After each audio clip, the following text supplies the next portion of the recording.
Je brille, ouais, je brille. Je brille. Il va pouvoir apporter quelque chose en plus. Bardella, Oh, il est l'introduction, super. déjà. Il devrait même être président, lui.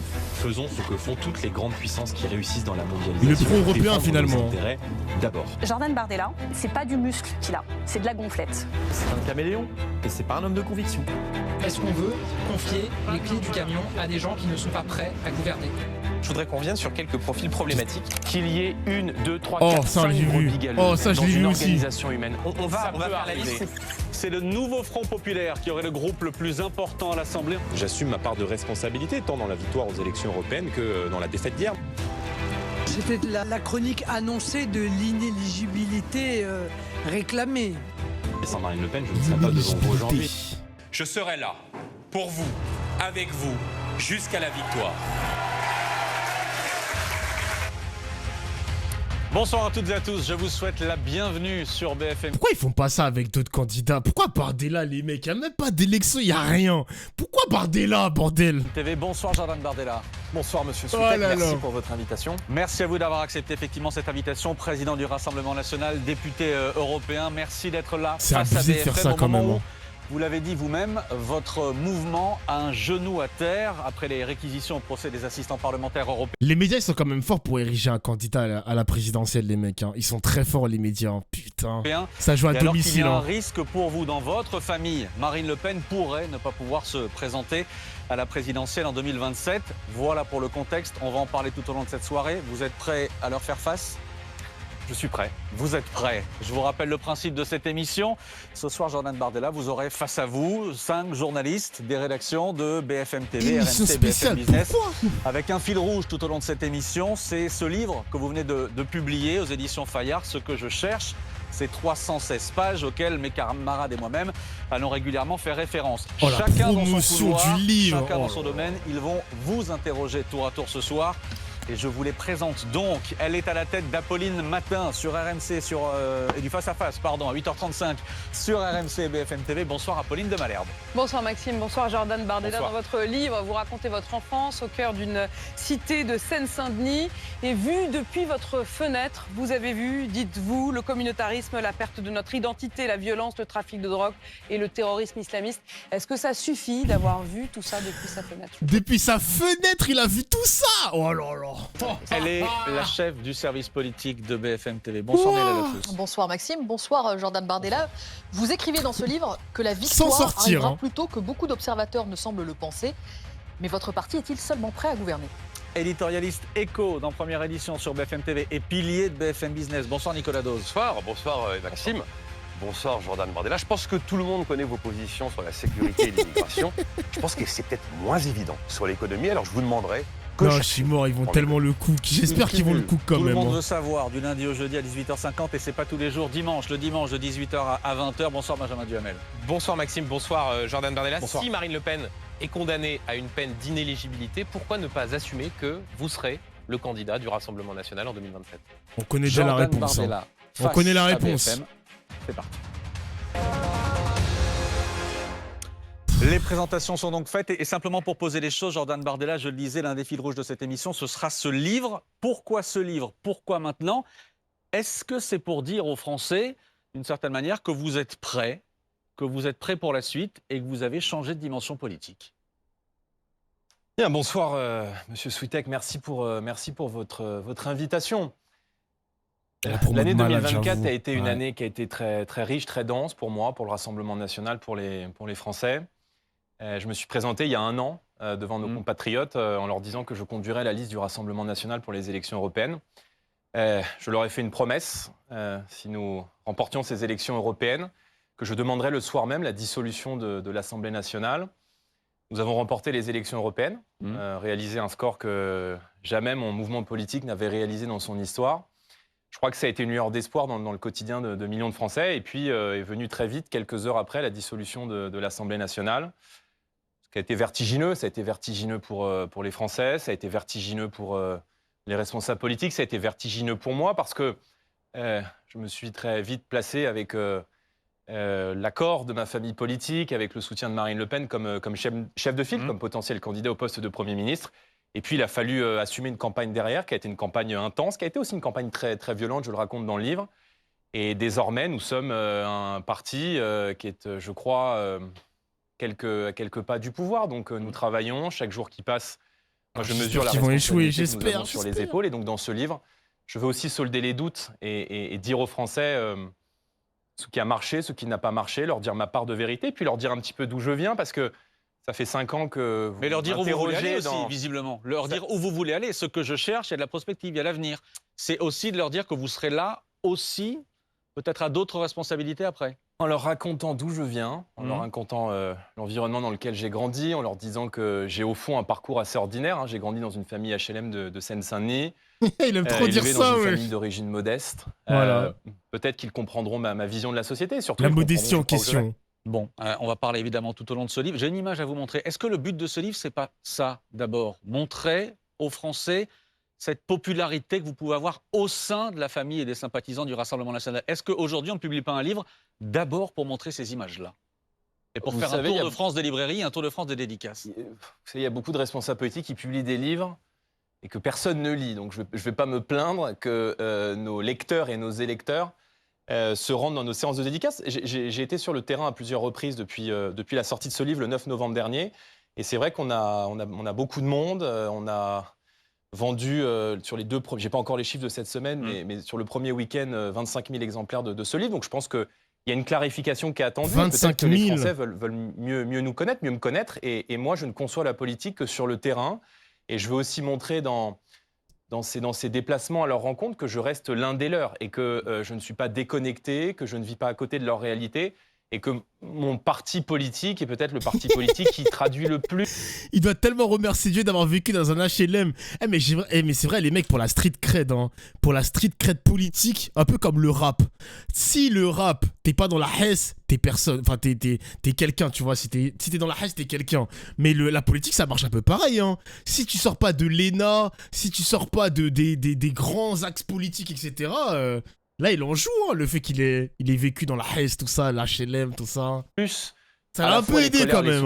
Mais aussi de plus en plus les espoirs de millions de nos compatriotes. Mais vous l'avez dit, il y a des doutes encore sur vous et on va en parler tout au long de cette soirée. Avant de laisser la parole à mes camarades, j'ai ce soir 3 ou 4 questions d'actualité. Et d'abord, regardez, ce sont des images en direct qui nous arrivent du Pas-de-Calais, et du Nord en l'occurrence. C'est les agriculteurs encore. Les agriculteurs qui continuent de se mobiliser notamment, et on le sait, contre la signature de l'accord du Mercosur, cet accord de libre-échange entre l'Europe et l'Amérique latine. Vous êtes contre cet accord du Mercosur. La France est plutôt isolée en Europe sur ce coup-là. Si l'Union européenne passe outre le refus de la France, qu'est-ce qu'on fait? La France est le 2e contributeur net au budget de l'Union européenne avec l'impôt de nos compatriotes.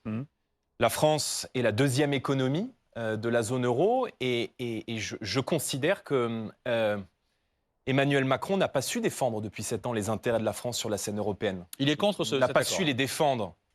M'interroger si l'accord devait passer. On sait qu'il y a projet de la Commission européenne qui vise à splitter, à couper en 2 cet accord pour faire en sorte que la règle de l'unanimité qui s'applique soit soustraite à celle de la majorité qualifiée pour en gros faire en sorte que, même si la France est contre, l'accord commercial avec le Mercosur puisse quand même passer. Cet accord est un accord dangereux pour l'agriculture française. C'est un accord que je combats. J'étais il y a quelques jours dans le Lot-et-Garonne auprès de nos agriculteurs. Rien n'a changé depuis les révoltes agricoles au début de l'année 2024. On se souvient tous, et il les avait fait sur ce plateau des promesses de Gabriel Attal. Ces promesses n'ont pas été tenues. Vous savez très bien qu'un certain nombre de ces promesses ont été tenues et que les agriculteurs le reconnaissent, par exemple, sur le gasoil, etc. Ça a été tenu. Pardon, je pense que si les promesses avaient été tenues, on n'aurait pas ces images et on n'aurait pas ces agriculteurs qui ont le sentiment aujourd'hui d'un plan social qui ne dit pas son nom. On a perdu 100 000 exploitations agricoles ces 10 dernières années. Et donc, il est évident que si on ne sort pas l'agriculture des accords de libre-échange, si on ne fait pas le patriotisme économique, si on ne permet pas aux agriculteurs de vivre décemment de leur salaire, alors notre agriculture disparaîtra. Mais et moi, je n'y résous pas. Qu'est-ce qu'on fait si l'Union européenne passe outre notre refus? Elle en a le pouvoir. Vous savez, lorsque ils ont le pouvoir. Un dirigeant politique, le premier président de la Ve République, le général de Gaulle, a été confronté à des menaces de la part de l'Union européenne contre les intérêts de la France, notamment sur la question agricole, il a fait la chaise vide au Conseil. Moi, je pense que si l'Union européenne passe en force, Emmanuel Macron doit faire respecter la France, doit faire respecter les intérêts de la France, et dans ce cas, menacer de suspendre les versements de la France au pot commun de l'Union européenne, au budget de l'Union européenne, parce que si on ne se fait pas respecter, alors ce sont les Français qui trinqueront. Et Emmanuel Macron a échoué à défendre les intérêts de la France en Europe, et ce qui vient dans quelques jours est évidemment un moment de vérité, parce que cet accord de libre-échange sera le dernier clou dans le cercueil d'une filière agricole qui est aujourd'hui très, très mal en point. Après, Macron, il fera pas ça, les mecs. Après, les mecs, c'est facile pour un opposant politique de parler comme ça, parce que la politique de la chaise vide, je pense même pas que Bardella, il l'aurait fait s'il était président. C'est que des exécutants, les mecs. Hein. Vous pensez que l'Union européenne ne peut pas mettre la pression sur la France? Même si la France est deuxième contributeur, il y a quand même des règles. C'est pour ça que l'Union européenne étrangle les agriculteurs, et ça va encore plus les étrangler avec le Mercosur. Le mec, il nous fait politique de la chaise vide, il faut mettre une pression sur l'Union européenne, il faut montrer que, vas-y, la France, elle est là, etc. Mais frérot, s'il te plaît, par pitié, il les prend à la matière. C'est vrai que la chaise vide, il connaît bien Bardella. Hein. C'est vrai qu'il connaît bien la chaise vide. Hein. Ouais, donc moi, je serai évidemment dans ces prochaines heures et dans ces prochains jours aux côtés de nos agriculteurs, parce que derrière eux, on défend la ruralité. Derrière eux, on défend nos villages. Derrière eux, c'est la France des oubliés. C'est la France qui ne casse pas. C'est la France qui ne proteste pas. C'est la France que l'on n'entend jamais et qui en a assez de subir des normes, de subir des décisions de la part d'une bureaucratie française et européenne de gens complètement déconnectés, qui ne mettent jamais le pied sur un champ d'agriculteurs, assez de voir l'extrême gauche et la gauche piétiner les champs de nos agriculteurs, et qui ne comprend pas qu'on impose à nos agriculteurs des conditions de travail, des normes toujours plus dures qui ne sont pas appliquées aux produits qu'on fait venir. Donc vous dites, dans la chaise vide et on ne paye plus. Si on peut revoir les images en direct, toutes les images qu'on a vues aujourd'hui étaient des images plutôt bon enfant. Il n'y avait pas de barrage, de blocage, il y avait des barrages filtrants mais pas de blocage. Sauf que on entend ce soir, et notamment venu de la coordination rurale, qui est le deuxième syndicat agricole, dont un certain nombre de membres sont proches du Rassemblement national, et ils le disent assez clairement. Peut-être qu'ils votent pour le Rassemblement national. Mais comme à mon avis, des agriculteurs aussi, la FNSEA. Sans doute, mais en l'occurrence, à la coordination rurale, certains le disent ouvertement. Absolument. On entend à la coordination rurale ce soir des voix dire, écoutez, ça c'est bien gentil ce qui s'est passé aujourd'hui, on va passer à l'étape 2 désormais, et donc on va bloquer. On va bloquer un certain nombre de points stratégiques, on va bloquer un certain nombre de métropoles, on va bloquer l'entrée de l'alimentation dans ces métropoles. Est-ce que là, vous serez toujours aux côtés des agriculteurs? Je suis aux côtés des agriculteurs et aux côtés de leurs revendications. J'ai toujours condamné les violences, les outrances, le désordre, parce que je suis un républicain, parce que je suis un démocrate, et que je considère précisément que la solution aux problèmes de nos concitoyens, que la solution aux problèmes des agriculteurs, que la solution aux problèmes d'innombrables professions qui se sont manifestées depuis 7 ans dans les rues du pays, elle se trouve dans les urnes. Rien que dans les urnes et exclusivement mais il a peur, Bardella. En fait, moi, les agriculteurs, je les trouve trop sympas quand même. Hein. Ils ont quand même la capacité de faire un blocage de baiser en France, comme avec la SNCF et la RATP. Mais moi, je les trouve trop sages. Mais la crainte pour le RN, parce que vous savez que les agriculteurs votent massivement RN, la crainte pour le RN, c'est de voir les agriculteurs partir en couille. Genre, vous imaginez les mecs, les blocages, ils sont dans une autre dimension, etc. Un peu comme les gilets jaunes et tout, ils ont peur, hein. Parce que eux, ils prennent l'ordre, le respect des institutions. Attention, faut pas foutre le bordel, faut être républicain, tout ça. Ils ont chaud, sa mère. Donc, parce que pour eux, la violence, c'est que à l'extrême gauche. La manière dont la gauche revendique des choses en faisant des blocages, en cassant, en faisant des manifestations où ça peut partir en couille, etc. Ils veulent que la violence soit dans un seul côté de la politique et c'est à gauche. Mais non, les mecs, c'est juste l'expression d'un peuple, faut le voir comme ça. Je viens de dire au gouvernement. Faut le voir comme ça. Depuis maintenant, le début du mois de septembre, le Rassemblement national, Marine Le Pen et moi. Et tu as raison, Natural Mystique, ils sont trop gentils vu comment ils se font enfumer par l'Europe. Franchement, ils sont trop sympathiques, les agriculteurs. Vous êtes trop sympas, wesh. Eh les gars, rapport de force, ma gueule à papa pour se réveiller. Là, c'est votre avenir qui est en jeu, les mecs. Avons tiré la sonnette d'alarme en disant attention, si on ne traite pas dès maintenant les problèmes concrets des agriculteurs qui ont été exprimés au début de l'année 2024 et qui n'ont pas trouvé d'issue politique, alors le mouvement de colère va reprendre, alors des mobilisations vont s'entamer et peut-être qu'on débouchera sur une situation que le responsable politique pourrait ne plus maîtriser. Mais des blocages durs, vous dites Merci Samy pour le sub. D'arriver. Mais je suis contre la violence, je suis contre les logiques de blocage. Et je vais même vous dire, moi j'ai discuté avec des agriculteurs il y a quelques jours dans le Lot-et-Garonne. Est-ce que vous croyez sincèrement que ça leur fait plaisir de prendre des heures de travail, des heures où ils ne sont pas auprès de leur exploitation agricole pour aller manifester, pour aller sur les ronds-points? S'ils le font, c'est parce que aujourd'hui, quand on est agriculteur, on ne vit pas, on survit.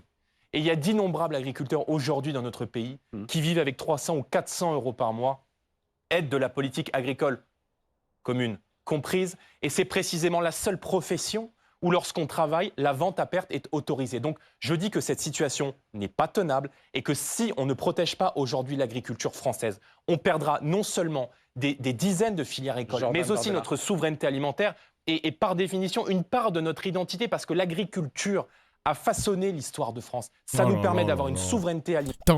On s'est quand même tapé pas mal l'arc agriculture pendant les élections européennes. Là, on est reparti pour l'acte 2, les mecs. Hein. Et je prends les Français à témoin, parmi une agriculture des plus qualitatives au monde, des produits que tous les Français aiment promouvoir partout dans le monde par notre gastronomie. Moi, je crois dans l'agriculture française. Comme ça, par exemple, les mecs il y a des minutes qui engagent des siècles. Et que si on ne prend pas agriculture française, des mesures de bon sens, de pragmatisme, faut qu'on avance pour protéger le métier d'agriculteur, pour défendre leur pareil production. Pour ça, les mecs. Alors, c'est une pareil. L'autre question d'actualité ce soir, c'est l'Ukraine, Jordan Bardella, avec encore une image à vous montrer, les images des dégâts provoqués hier par cette attaque russe massive contre le territoire ukrainien. Il y a cet accord donné ces dernières heures par Joe Biden. Les Ukrainiens vont pouvoir attaquer le territoire russe avec des missiles américains. Emmanuel Macron avait déjà donné son feu vert pour ce qui est des missiles français. Est-ce que vous êtes aligné sur ce soutien-là aux Ukrainiens, précisément? D'abord, ce n'est pas une nouveauté, puisque vous avez raison de rappeler que...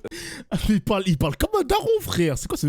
D'abord Aligné sur ce soutien-là aux Ukrainiens, précisément. D'abord, ce n'est pas une nouveauté, puisque vous avez raison de rappeler que la France et les Britanniques, notamment par l'intermédiaire du Scalp, qui est un missile de croisière, permettent déjà des tirs longue portée sur le territoire russe. Moi, j'ai entendu la déclaration, et elle me semble fondamentale, vitale, du président ukrainien il y a quelques heures, qui dit très clairement: nous pouvons nous engager sur une voie de paix en 2025, et elle doit se faire de manière diplomatique.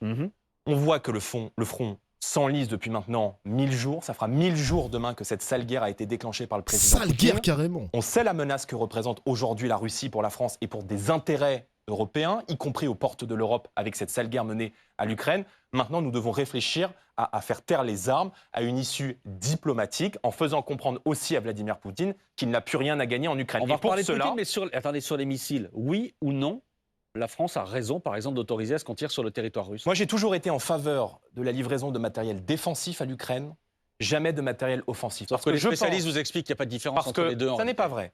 Parce que je pense qu'à partir du moment où un pays comme la France, qui est un pays bien singulier sur la scène européenne, parce que la France est peut-être l'un des seuls pays, on peut maintenant y intégrer la Pologne, à avoir non pas une défense mais une armée avec l'arme nucléaire, on prend le risque de regarder face à face une puissance et un dirigeant qui précisément sont devenus aujourd'hui incontrôlables. Donc je pense que l'urgence aujourd'hui est de réfléchir à une voie de sortie diplomatique.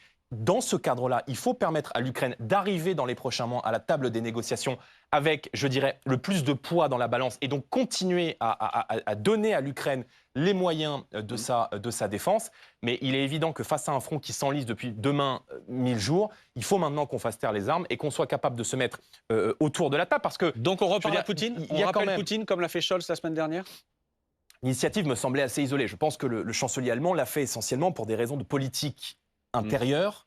Il a besoin du gaz russe et il a sur ce sujet une position qui est assez isolée par rapport au reste des présidents européens. Et moi, je pense qu'il est important de ne pas fragiliser le camp occidental. Je pense que ce type d'initiative doit être concerté. Lorsqu'Emmanuel Macron, et je m'en suis offusqué, propose en plein conflit d'envoyer des troupes françaises contre l'avis du peuple français, de manière totalement irresponsable, d'envoyer des soldats de l'armée française sur le sol ukrainien, non seulement c'est irresponsable parce que ça contribue à positionner la France dans une position de belligérant, mais que derrière, ça isole la France de l'ensemble de ses partenaires européens. Donc, je pense qu'on doit agir de manière concertée avec l'ensemble de nos Macron, partenaires. Et puis surtout, quand même, je veux dire, attendons, il y a quelques semaines qui vont être très difficiles, mais attendons la décision du président américain.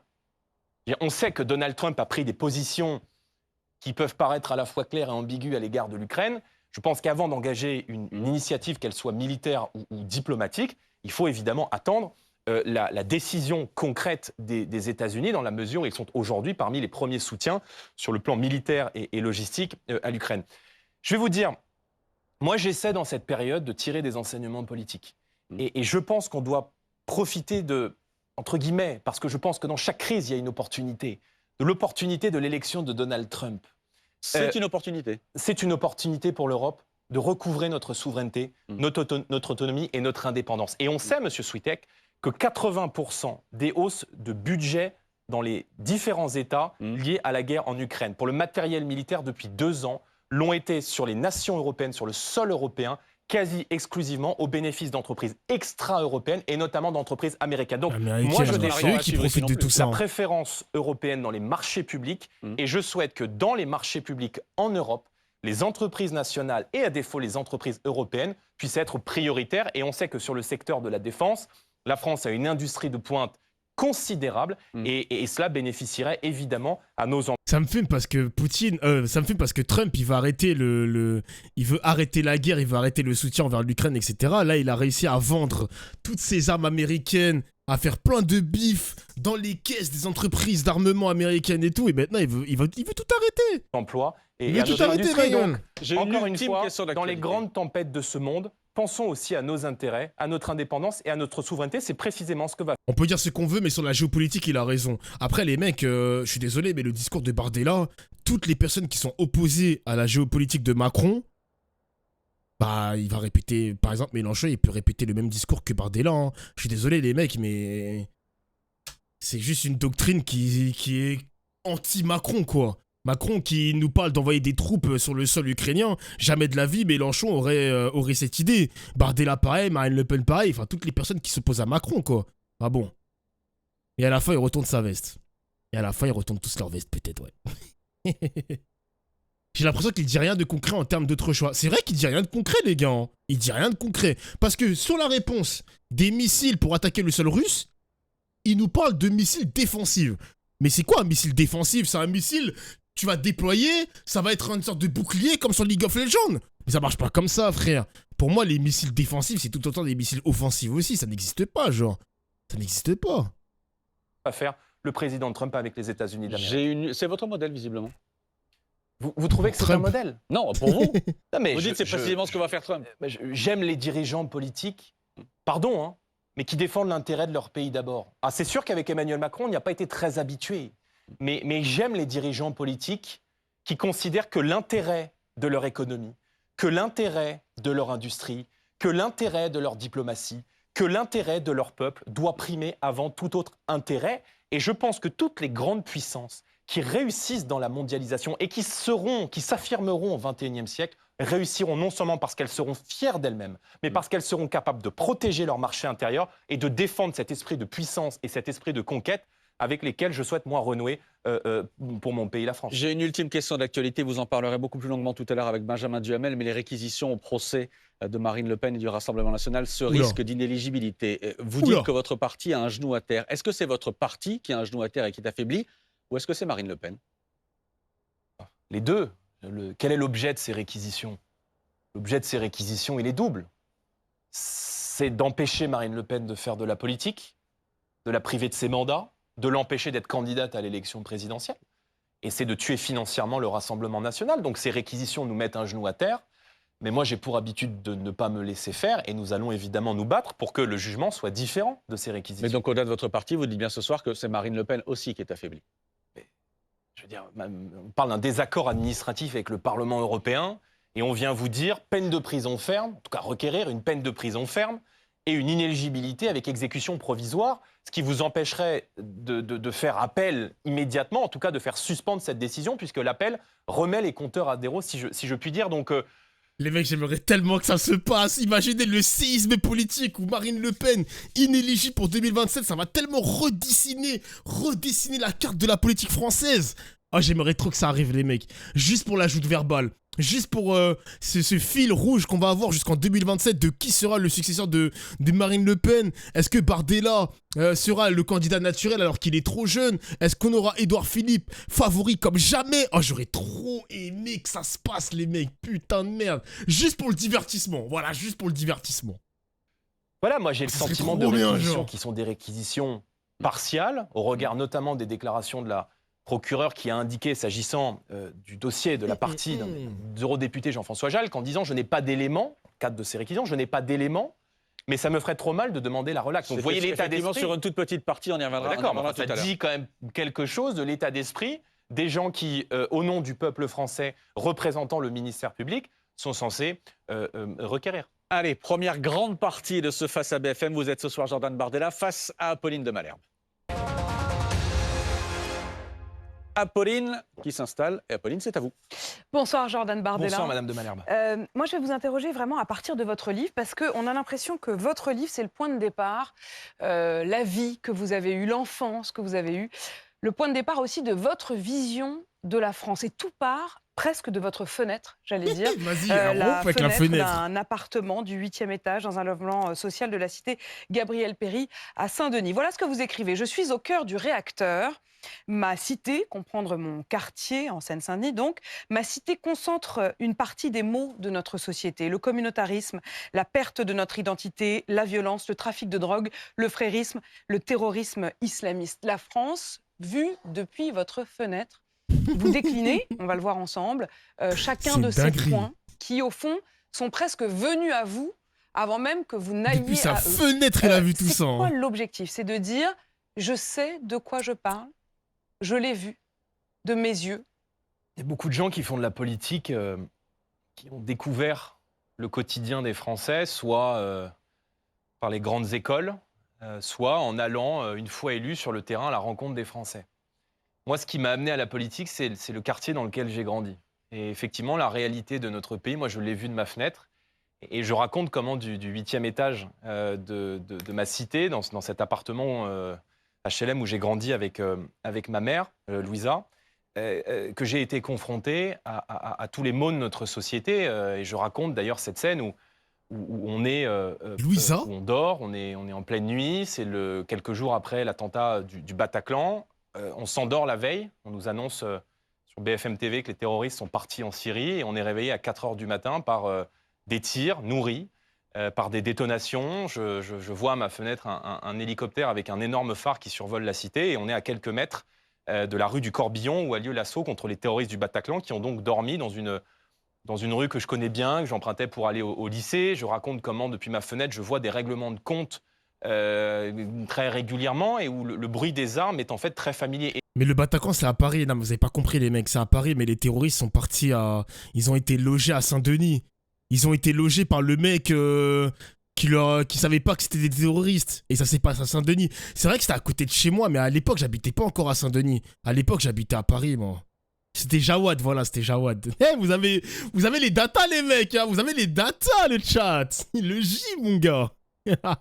et je raconte tout cela parce que, au fond, j'ai le sentiment que ce que j'ai vécu, c'est ce que vivent des millions de Français qui habitent dans ces quartiers, qui se sentent totalement abandonnés et qui sont vraiment soumis à la violence et un immense sentiment de service, gâchis monsieur. et de dépossession parce que les gens qui vivent dans ces territoires, les gens qui vivent dans ces quartiers, ils payent les mêmes impôts que tout le monde.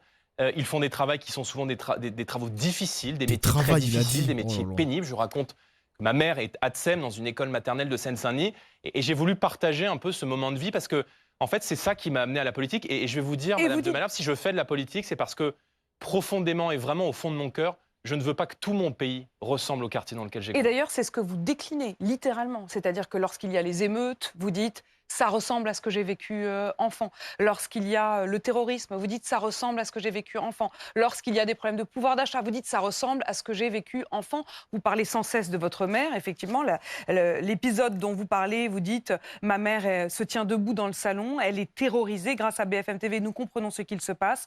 Effectivement, les assaillants, l'assaut contre ceux qui ont été les terroristes du Bataclan. Mais au fond, ce qui me frappe quand même, c'est que vous racontez beaucoup. C'est un vécu.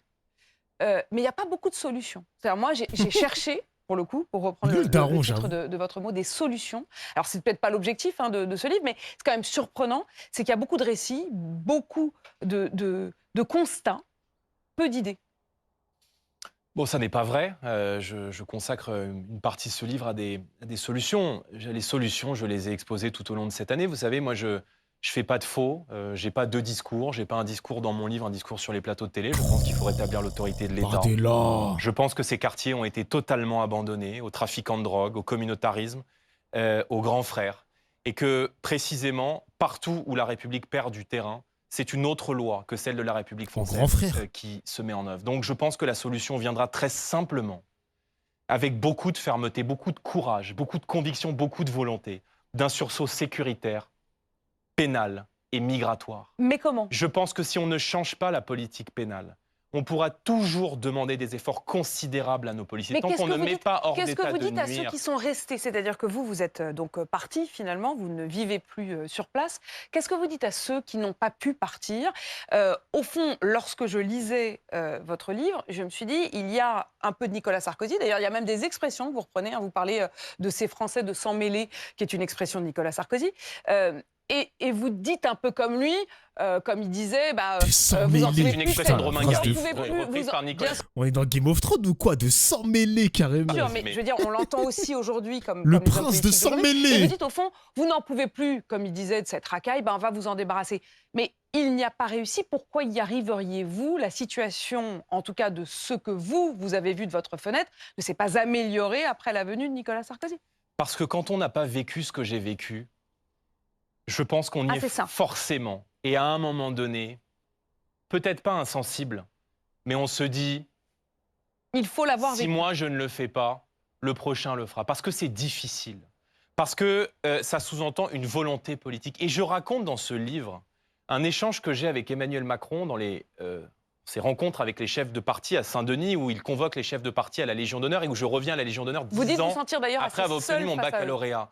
Et le président Macron, non seulement n'a pas conscience de ce qui est en train de se passer, mais ne sait même pas ce qui se passe dans ces quartiers. Quand il dit la Seine-Saint-Denis, c'est la Californie sans la mer. Mais comment on peut tenir un propos aussi délirant que celui-là? Macron, il a dit ça pour de vrai. La Seine-Saint-Denis, c'est la Californie sans la mer. Attends.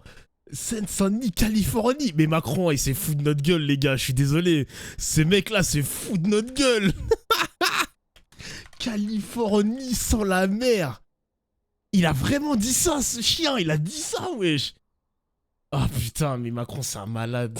Comment est-ce qu'on peut dire, lorsque ces émeutes ravagent les banlieues françaises à la suite du décès de Naël l'été dernier, ou des villes comme Montargis dans la ruralité, je veux dire, on parle de villes qui étaient paisibles, dans lesquelles il ne s'est rien passé en 2005, et où le centre-ville a été aucune ville, ravagé. Aucune campagne, aucun village ne sont désormais à l'abri de l'insécurité et de l'ensauvagement. Comment il peut dire, le président de la République française, qui a normalement la réalité du pays sous les yeux, qui avait vu venir ces émeutes? Tout le monde avait vu venir ces émeutes. Et effectivement, lorsque je vis 2023, j'ai le sentiment de revivre 2005 et j'ai le sentiment de revoir le petit garçon dans sa chambre, du haut de cette fenêtre que vous décrivez dans cet extrait du livre, qui voyait les voitures brûler sous sa fenêtre. Donc, madame, il faut un tournant sécuritaire, un tournant pénal. Il faut durcir les peines. Il faut neutraliser les grands frères, les têtes de réseau qui tiennent. Après, il abuse quand même. Hein. Vraiment, il abuse parce que je crois qu'il a connu... Il a même pas connu les émeutes de 2005, je crois. Parce que les émeutes de 2005, c'était dans ma ville. Je crois que c'était à Ville-le-Bel, Sarcelles et quelques villes du 9-3. Mais je crois que Saint-Denis n'a même pas été touché par les émeutes de 2005. Je crois, hein. Je crois, hein. Les émeutes de 2005, c'était dans ma... Jure, un nouveau sub. C'était pas à Saint-Denis, c'était à... Ça a commencé à Clichy-sous-Bois. Ah, ça s'est généralisé. Mais est-ce que ça s'est généralisé à Saint-Denis, même? Il y avait même pas à Saint-Denis, frère. Mais putain, mais c'est un menteur Bardella ou quoi? Ces quartiers, il faut supprimer les remises automatiques de peine. Il faut rétablir des peines. Il en a vu des choses, hein. Pour renforcer la sévérité des décisions. Il faut créer de nouvelles places de prison. Il faut expulser les délinquants et criminels étrangers. Il faut, madame, suspendre les allocations familiales. C'est votre programme. Suspendre les allocations familiales aux parents de mineurs récidivistes. Mais Jordan Bardella, ce soir, quand on a grandi dans ces quartiers, madame, juste, pardonnez-moi, juste quand on a grandi dans ces quartiers, T'as oublié, Dauphin, au début c'était le 9-3 et après c'est la France. Non mais d'accord, ça s'est généralisé, mais ça c'était pas le départ de feu, il était pas à Saint-Denis les mecs. L'histoire des émeutes de 2005 c'était à Clichy-sous-Bois de base. C'était dans la Seine-Saint-Denis, mais c'était pas dans le quartier Gabriel Perret que M. Bardella nous décrit. Donc je ne sais pas si c'est un menteur ou... J'en sais rien, gros, hein, si ça s'est vraiment passé à Saint-Denis, ce qui s'est passé là. Hein. On finit pas nécessairement délinquant. Parce que quand on a des parents, quand on a une famille qui vous éduque de manière impeccable, qui vous apprend à vous tenir correctement, à respecter la police, à respecter les médecins, à respecter les enseignants, qui vous apprend à ne pas dealer en bas des blocs, eh bien vous ne finissez pas délinquant. Ce n'est pas parce qu'on est issu de ces quartiers qu'on finit délinquant. Et je peux vous dire que j'ai grandi avec beaucoup de familles issues de l'immigration qui ont eu un parcours irréprochable et qui, elles-mêmes, ont le sentiment de ne plus reconnaître la France et de ne plus reconnaître le pays dans lequel ils ont grandi et le sentiment que dans ces quartiers, c'est un autre pays que la France dans lequel l'environnement s'inscrit. Donc, je ne crois pas à la fatalité, madame. Et si je fais de la politique, c'est parce que je considère qu'il n'est pas encore trop tard, mais le temps file entre nos doigts. Et si nous laissons la situation filer, alors je crains que ce que nous avons vécu avec Naël l'an dernier, eh bien, ne se reproduisent. Et dans un certain nombre de quartiers, la guerre civile est à nos portes et il faut tout faire pour l'éviter. Le mot guerre, j'ai pas compté, hein, mais il revient des Attends, mais il reprend... dizaines de fois. Des dizaines de fois. Attends, mais c'est littéralement une expression d'Éric Zemmour, ça. Genre de penser que les Français vont s'entretuer, la guerre civile, la guerre de territoire ou la guerre d'identité. Il reprend vraiment les mots d'Éric Zemmour quand même, hein, putain. Le mot guerre civile, le mot scène de guerre, très régulièrement dans votre livre. Mais je voudrais m'arrêter un instant sur une phrase. Vous dites à un moment, à propos notamment des émeutes de l'été 2023, vous dites « Et puis, il y a un éléphant au milieu du salon. L'écrasante majorité des émeutiers ou des auteurs d'actes de délinquance sont en réalité étrangers ou liés à l'immigration. » Vous racontez effectivement avoir vu cette immigration. Vous dites même « J'ai eu un sentiment de dépossession, être un petit blanc des cités, là où les cultures étrangères sont désormais une norme et la culture française une exception. » Mais l'on apprend également dans ce livre que vous avez donné des cours d'intégration. Parce que vous faites partie des bons élèves de votre classe. Vous avez d'ailleurs eu mention très bien. Après, vous n'avez pas complètement poursuivi. C'est un peu différent. Les études, vous avez assez vite bifurqué. Hein. Le RN est devenu un peu votre... C'est pas déshonorant. Je ne dis pas du tout que c'est déshonorant. Je dis juste que vous dites être très fier d'avoir eu votre... fait de longues... J'avoue, quand elle a présenté ça à Pauline de Malherbe, en mode, bon, t'as le bac, t'aurais pas allé plus loin, quoi. Genre, on s'en fout, non? Genre, on s'en bat les couilles. Si t'as juste le bac, elle est bizarre, la meuf. Vous dites être très fier d'avoir eu votre mention très bien, mais c'est pas juste des longues études, c'est que vous n'avez pas de diplôme derrière, on est d'accord? J'ai un baccalauréat, mais ça n'est pas déshonorant que de vouloir défendre ses compatriotes, faire de la politique et de n'avoir qu'un baccalauréat. C'est presque maintenant, d'ailleurs, une marque de fabrique. C'est-à-dire que vous en faites presque un honneur. Non, mais je crois que le président de la République a fait l'ENA. Putain, ça m'énerve déjà, là. Vu les résultats, je pense que ça appelle un peu plus d'humilité. Mais vous n'avez pas regretté un peu quand même de ne pas bosser plus? On sent bien, hein, vous le dites d'ailleurs. Vous dites j'ai tenté, mais bon, j'étais pas hyper à l'aise. Non, mais de pas bosser plus, c'est-à-dire... Non, mais je veux dire à l'école, à l'étude, quoi, dans les études. On a la vie qu'on a. On s'en fout, wesh. Qu'on a. Si j'avais fait peut-être... Non, Dauphin, on s'en fout pas. Ben non, on s'en fout, désolé, on s'en fout. Tu peux avoir un grand respect pour un mec qui a un baccalauréat qu'un mec qui a un bac plus 3 ou bac plus 12, j'en sais rien, moi. On s'en fout de ça. Là, on parle pas de bosser en entreprise, les mecs. Hein. Elle parle de bosser en études. Elle a même reprécisé la question. Hein. Ça va, les mecs, on s'en bat les couilles. Genre, moi, je m'en fous. Je suis pas là pour défendre Bardella. Hein. Je défends simplement les personnes qui ont un bac. Les gars, ne vous dévalorisez pas. Même sur le marché. Même sur le marché, j'ai dit. Même sur le marché, les mecs, t'as un bac. T'inquiète pas que tu peux exister dans cette société, les mecs. Hein. Enfin, moi, en tout cas, je le pense. Moi, je le pense, les mecs. Je le dis. Peut-être que si j'avais fait de longues... Dofla, mon gros daron, il regarde tes streams, c'est de la folie. Genre, ton daron, il regarde mes streams. Vas-y, envoie une photo vite fait sur Instagram. Envoie une photo là, son gros ventre là. Je suis sûr la bière elle est posée sur son ventre là. Ah ton gros daron là. Je rigole. Je respecte ton père quand même, je suis un ouf. Pardon. Excuse-moi. Excuse-moi. Qu'est-ce que t'as dit Cynthia du coup? Attends. Non Dauphin on s'en fout pas certes, mais pas pour lui. Je suis d'accord, mais vu... Ouais, mais c'est vrai qu'il donne des... Après, oui, évidemment, les mecs, vous attaquez Bardella parce que c'est l'adversaire politique de ton idéologie, il n'y a aucun problème. Mais moi, j'ai envie d'être un peu au-dessus de la mêlée et je me dis, bon, la question de la journaliste... bon, bref, voilà, quoi. Dauphin va diriger le ministère des Finances sans être formé. Tu peux exister, Dauphin, mais il faut de l'expérience professionnelle au moins. Eh ben, c'est très bien, parce qu'un mec qui a de l'expérience pour le ministre des Finances, on a Bruno Le Maire. Si tu veux quelqu'un pour gérer nos finances, tu as littéralement Bruno Le Maire qui a énormément d'expérience dans la finance. N'hésite pas. Franchement, n'hésite pas. Tu peux le contacter, j'ai son numéro de téléphone si tu veux. Hein. Macron, c'est pareil. Il a travaillé chez Rothschild, grand banquier comme il est. Il jongle avec les mathématiques. Je peux t'envoyer la carte aussi. Hein. On a des grands compétents de la finance. Hein. Ah, t'inquiète pas. Hein. En veux-tu, en voilà, ma gueule. Hein. études. Je Ça n'aurais peut-être ouf, pas lui. eu l'occasion. Mais je le dis et- d'autant et plus de volontiers, recevoir Jordan la Bardella, confiance que des c'est Français. vous qui dites combien vous avez travaillé avec acharnement et fierté pour avoir votre Bien sûr. mention. Très bien. Jordan Bardella, je le disais donc, l'éléphant au milieu du salon, ce serait l'immigration. Et l'on apprend donc que vous avez donné des cours d'intégration parce que vous faites partie des bons élèves et que le directeur de votre école Bien vient sauvé vous nos voir. finances, Dauphin. Et il vous dit, voilà, Jordan, nous disposons d'une Oh là association, là. Alpha Accueil, chargée de donner des cours de français aux travailleurs étrangers de la ville. Nous recherchons des élèves de bon niveau pour être bénévoles. Et là, vous acceptez. Vous vous retrouvez donc professeur de français pour des travailleurs étrangers en quête d'intégration.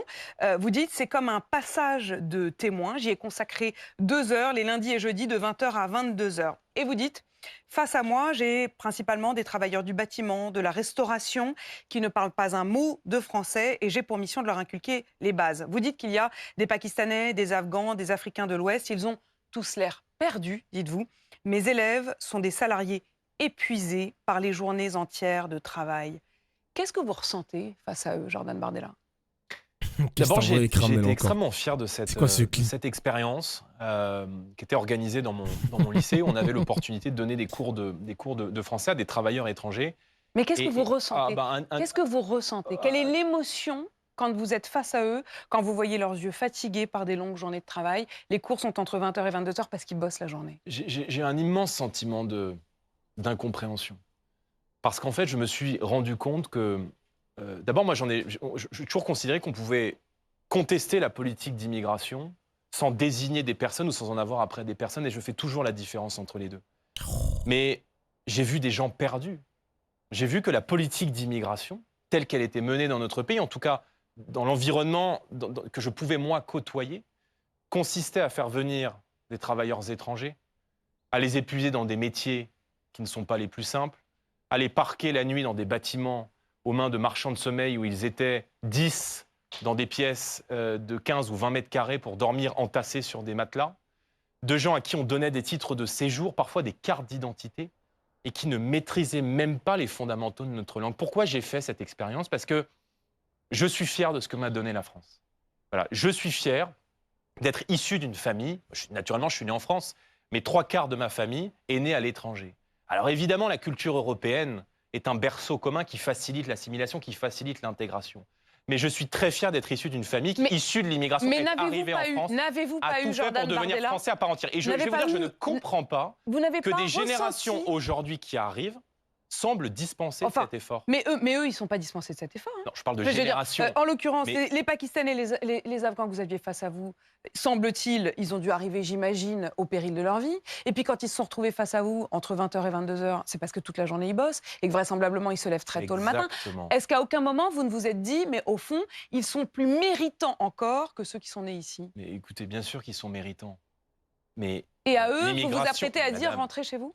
Madame, l'immigration est un drame. Oh. Si vous trouvez ça génial, si vous trouvez que ça Il se contribue cook au un peu, rayonnement, là. à l'enrichissement de notre pays, de faire venir des étrangers pour leur faire le sale boulot dans notre pays, ce qu'on considérait, je mets des guillemets, comme le sale boulot, qui ne maîtrisent pas les fondamentaux de notre langue, qui ne maîtrisent parfois dites ça- aucun fondament, mais dites ça à ceux qui sont nés en, aucun dites ça fondement, à madame. ceux qui sont nés en France. Aucun- Dites ça à tous ceux Mais pourquoi ils disent sale métier? Enfin, moi, j'aime pas le sale boulot, tout ça. Moi, je trouve qu'il y a des boulots, faut les respecter quand même. Hein. qui ne prennent Ils pas sont les boulots de indispensables. l'hôtellerie, de la Madame, restauration. Ils ne maîtrisent aucun Indispensable, fondement de pardon. notre culture parce que je raconte comment il nous fallait à l'époque séparer dans 2 classes et dans 2 pièces distinctes les hommes et les femmes. Parce qu'à partir du moment où on mettait les femmes et les hommes dans une même pièce, les femmes ne venaient pas au cours. Et donc, on fait venir des gens d'une culture qui est parfois si éloignée des nôtres que l'assimilation... D'ailleurs, il y a un mec qui le signe sur le chat. C'est vrai que pendant les législatives, on avait appris qu'il y avait un candidat RN qui avait une exploitation viticole. Non, vignoble, pardon. On dit vignoble ou viticole, je sais plus. Bref, peu importe.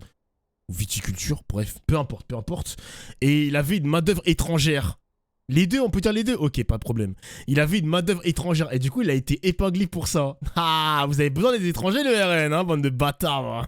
ne se fait pas. C'est quand ça vous un arrange, miracle hein. que de croire que dans ces quartiers, les gens se mélangent. Les gens ne se mélangent pas, les gens se séparent. Et ces banlieues sont des sas où en permanence, les gens qui sont Ah, c'est de arrivés Fournasse. avant Ok, merci. partent On va parce parler de la qu'ils ne culture. se On va sentent parler de la plus culture, Jordan en Bardella. sécurité. Mais sur Ils ne cette se sentent plus en France dans ces sur ces quartiers. questions des horaires harassants, de leur épuisement que vous sentez dans Harassment. leur regard, Est-ce qu'il n'aurait pas mieux fallu leur dire merci? Quand vous regardez, et quand vous voyez aujourd'hui, j'ai regardé les derniers chiffres, il y a 200 000 emplois non pourvus dans l'hôtellerie et dans la restauration. Quand vous interrogez les patrons dans ce domaine-là, ils vous disent « les Français n'ont plus envie de bosser ». Madame de Malherbe, vous avez eu la C'est pas comme ça qu'il faut présenter les choses, wesh. Comment ça, les Français n'ont plus envie de bosser? Les Français ne veulent pas de ces métiers désignés, genre. Mais comment ça? Mais moi, j'aime pas, j'aime pas ces mots. J'aime pas. de commencer cette interview en évoquant ce passage du livre où je dénonce l'éléphant dans le salon, à savoir sur les questions de sécurité et d'immigration.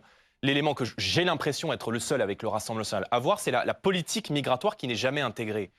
Pardon, mais les visas de travail, c'est quoi? C'est 5 à 10% de l'immigration. Ça fait fi du regroupement familial, ça fait fi des étrangers. Ceux que vous aviez face à vous dans ces cours, c'était cela. Le problème, madame, c'est pas... de là que je parle. D'accord, mais le problème, c'est pas les quelques travailleurs étrangers qui venaient prendre des cours de langue. On ne peut pas réduire le phénomène de l'immigration, de désassimilation qui s'exprime aujourd'hui dans les quartiers, à tel point que des gens qui sont incontestablement d'ici, mais dont l'âme est ailleurs, pour paraphraser Max Gallo, émettent en permanence des sentiments de rejet, d'hostilité à l'égard de la France. On ne peut pas tout mélanger. Donc il y a évidemment un problème d'immigration dans notre pays. Et au-delà de gens qu'on fait venir pour faire, je cite, le sale boulot, il y a un problème considérable qui est le fait d'accueillir chaque année toujours plus de gens, alors que dans les quartiers, en Seine-Saint-Denis, il y a un rapport parlementaire qui pointait du doigt le fait qu'on avait jusqu'à 25% de la population qui était présente de manière clandestine dans ce département. Donc l'immigration est hors de contrôle, et je le dis, je l'affirme et je l'assume.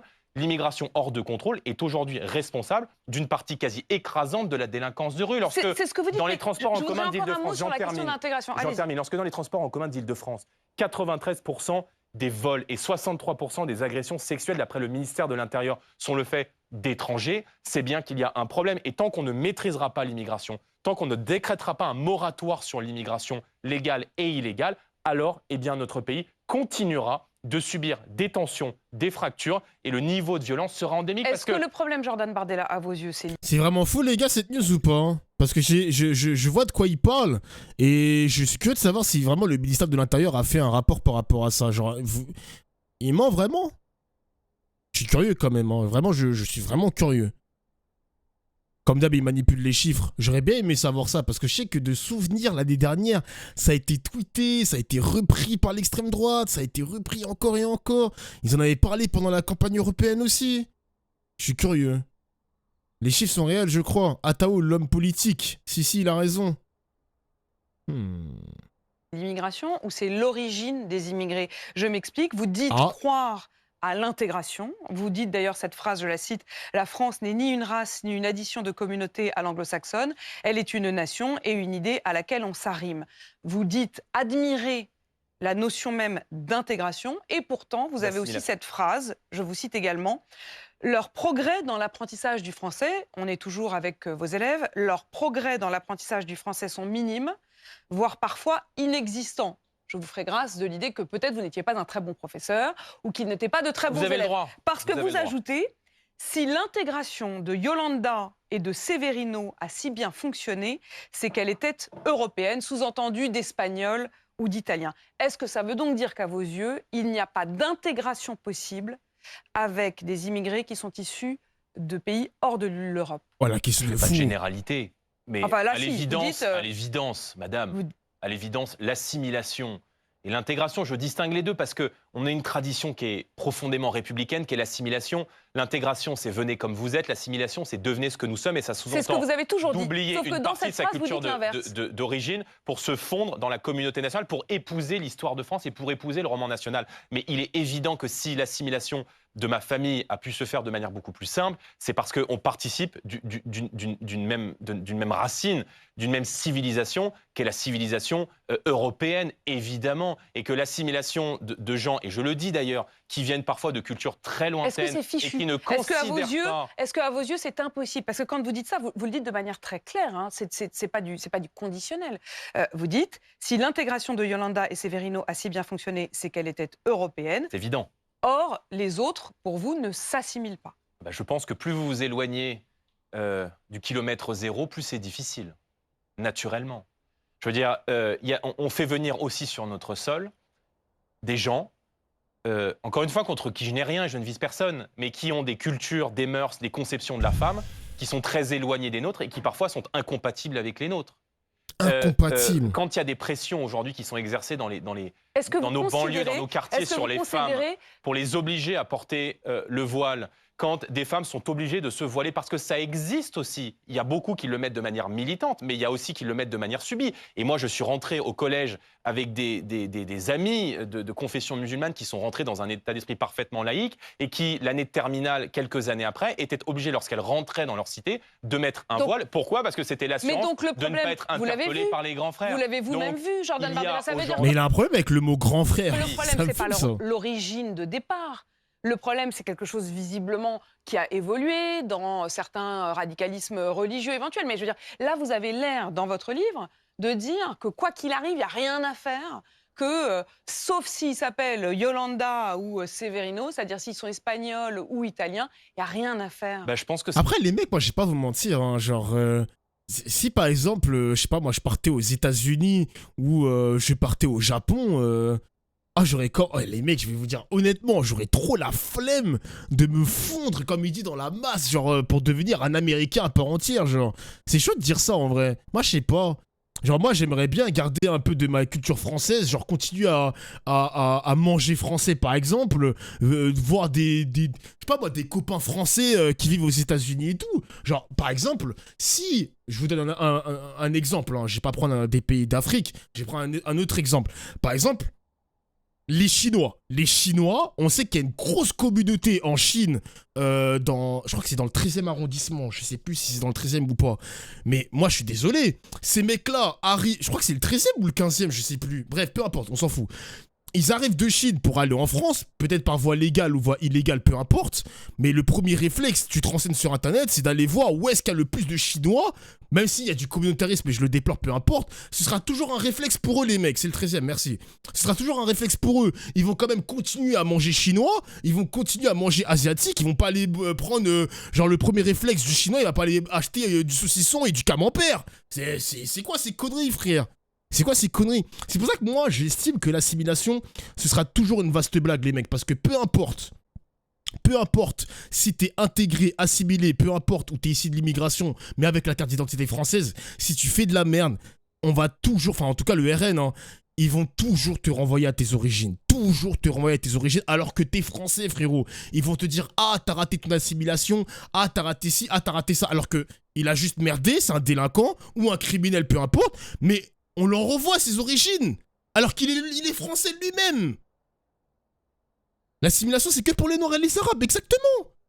Exactement.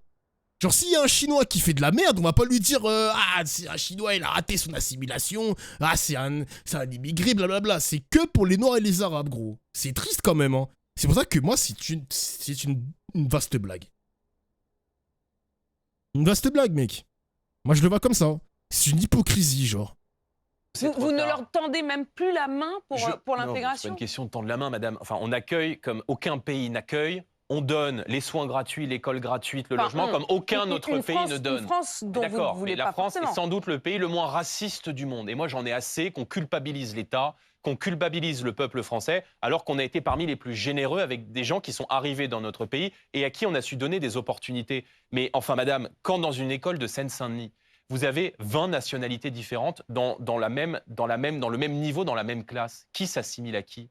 C'est qui le marqueur de référence? Parce que ce que vous décrivez comme un phénomène minoritaire, c'est-à-dire on a quelqu'un qui vient de très très loin, qui vient d'Afghanistan, qui vient du Pakistan, si c'est une personne, évidemment qu'ils se font dans la majorité. Mais à partir du moment où la majorité devient la minorité, comme c'est le cas dans d'innombrables quartiers, dans d'innombrables communes de Seine-Saint-Denis, alors l'assimilation se fait à l'envers.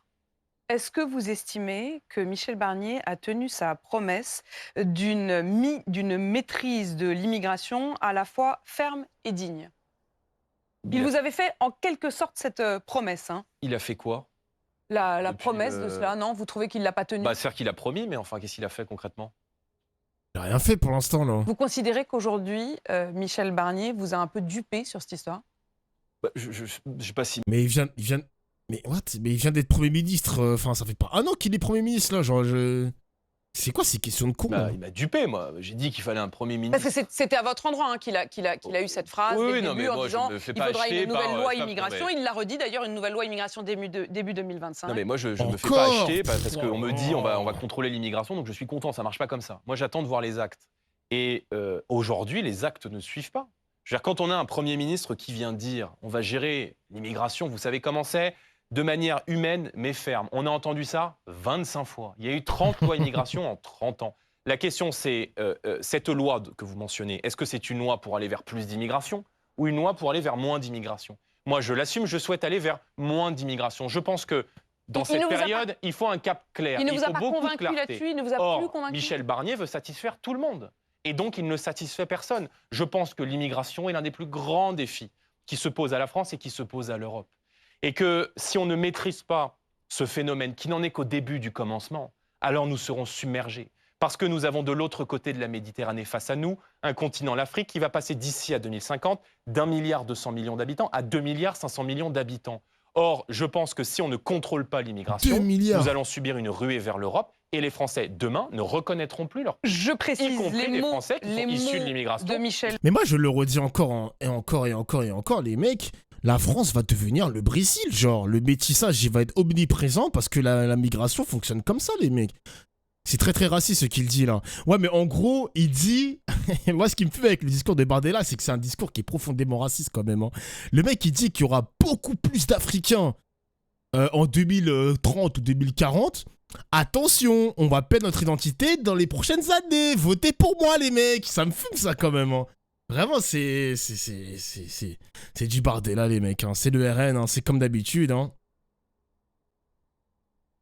Ah là là là là là là. Bah, il dit que l'Afrique entière va venir alors que c'est faux. En plus de ça, il agite les peurs. Hein. Il agite les peurs. Pourquoi? Parce qu'on ne connaît pas en fait les perspectives économiques de l'Afrique et même de sa démographie dans les prochaines années. Le mec, il pense que l'Afrique est un continent perdu qui va passer son temps à avoir des vagues de migration vers l'extérieur du continent. Mais on ne connaît pas vraiment les perspectives de l'Afrique aussi. Là, il parle comme si l'Afrique est condamnée à perdre des habitants. Tout le temps, tout le temps, tout le temps. Évidemment que les gens migrent. Évidemment, les gens migrent. Évidemment, évidemment. Mais j'ai l'impression qu'il dit ça comme si ça va être quelque chose de très problématique durant les prochaines années. On en parlera plus tard, quoi. Les gens ont toujours migré, exactement. Les gens ont toujours migré, les mecs. Les gens ont toujours migré. Depuis la nuit des temps. La nuit des temps. Qui se sentent très fiers de cette nationalité. Michel Barnier, encore vendredi dernier, a eu cette expression. Il veut dissuader, dit-il, les gens de venir chez nous s'il n'y a pas de raison liée à des dangers, des crimes, du des paradis guerres, comme dans des SNK, dictatures. exactement. Ouais. Et il veut permettre au gouvernement de choisir, je cite, le niveau d'immigration économique dont nous avons besoin. Madame, les mots ne m'intéressent pas. Il y a quelques jours, pas il y a 6 mois, il y a quelques jours, les députés du Rassemblement national ont proposé à l'Assemblée nationale l'expulsion, pardon, c'est pour moi un truc de bon sens, l'expulsion systématique des délinquants et des criminels étrangers. Les députés soutiens de M. Barnier à l'Assemblée nationale ont voté contre. Donc, il y a les mots, censure-le. Il y a les postures du ministre de l'Intérieur, et derrière, il y a des actes. Quand on dérembourse des soins pour nos compatriotes, quand on dérembourse des soins Jordan Bardella, vous en reparlerez tout à l'heure avec Benjamin Duhamel, mais ça y est, vous ne les soutenez plus. Vous préparez le terrain pour nous dire que vous ne les soutenez plus, que vous allez les censurer, que c'est fini. Quand on dérembourse des soins... Non, ils censurera pas. Vous ne niez pas d'ailleurs. On en parlera, j'ai aucun problème là-dessus. Il censurera pas. Et je vous en dirai davantage. Mais quand on dérembourse il y a 10%, 10%. Dans un pays où un Français sur 3 renonce à se soigner parce que le reste à charge est trop important. Oh là là, et que de l'autre, on maintient. Des médicaments vont être déremboursés. C'est l'annonce d'ailleurs ce soir de la ministre de la Santé. Et que de l'autre côté, on propose non pas seulement de maintenir, mais d'augmenter l'aide médicale d'État, c'est-à-dire la palette de soins gratuite qui permet à des étrangers en situation irrégulière d'avoir toute la palette de soins gratuite, y compris, j'ai été fact-checké de manière positive par vos confrères, c'est très rare de se faire recoller les oreilles aux frais de la princesse sur le sol français. Mais comment on peut prendre ce genre de décision? Donc, les mots ne m'intéressent pas. Et je pense que demain, le seul mouvement politique, la seule formation politique qui aura le... Après, elle a été fact-checkée, mais il me semble, de souvenir, c'était pas un... Il s'est fait fact-checker à moitié quand même, parce que pour se faire recoller les oreilles, c'était uniquement en cas d'urgence médicale. Hein. C'est pas pour de l'esthétisme, hein, de se recoller les oreilles ou je ne sais pas quoi, là. Hein. Donc je crois qu'il dit de la merde, là, bordel. Là. Ça a été repris par Twitter, en plus, je crois. Courage d'appuyer sur le bouton, de tourner le volant vers une réduction des entrées légales et illégales sur le sol français. Le bouton du siège éjectable que vous êtes en train de... Je pense que c'est le Rassemblement national. C'est le bouton du siège éjectable que vous êtes en train de pousser. Le gouvernement en prend la voie, en tout cas. Le gouvernement en prend la voie. Il va être éjecté parce que vous le lâcherez. Après les élections législatives, le Rassemblement national, et malgré l'alliance contre nature entre les macronistes et les insoumis, a obtenu le plus grand nombre de sièges. Rien ne peut se faire sans nous. Donc je n'aime pas le désordre. Je n'aime pas le bazar, contrairement à la gauche, et c'est peut-être la raison pour laquelle je ne suis pas de gauche. Mais à un moment donné, les Français, ils ont des préoccupations quotidiennes. La sécurité, le contrôle de l'immigration, le pouvoir d'achat, l'activité économique. Mais il apporte rien de tout ça, Barnier. Tu viens de dire à l'instant, il y a 5 minutes qu'il apporte pas tout ça. Il apporte pas tout ça, mon gars. Si sur ces grands sujets, le Premier ministre, qui a totalement disparu là, depuis quelques semaines, n'est pas capable de fixer un cap, de donner des orientations, de définir une politique avec beaucoup de clarté, alors quel est l'intérêt de ce gouvernement? C'est assez clair. On reviendra, merci Apolline, on reviendra tout à l'heure avec Benjamin justement sur ce qui est visiblement une menace de censure ce soir